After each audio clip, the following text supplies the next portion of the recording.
اللهم صل على جسده في الأجساد، وعلى روحه في الأرواح، وعلى موقفه في المواقف، وعلى مشهده في المشاهد، وعلى ذكره إذا ذكر، صلاة منا على نبينا.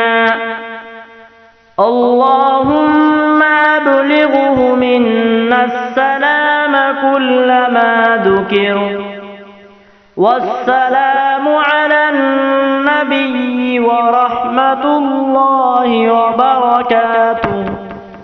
اللهم صل على سيدنا محمد عبدك ورسولك، وصل على المؤمنين والمؤمنات والمسلمين والمسلمات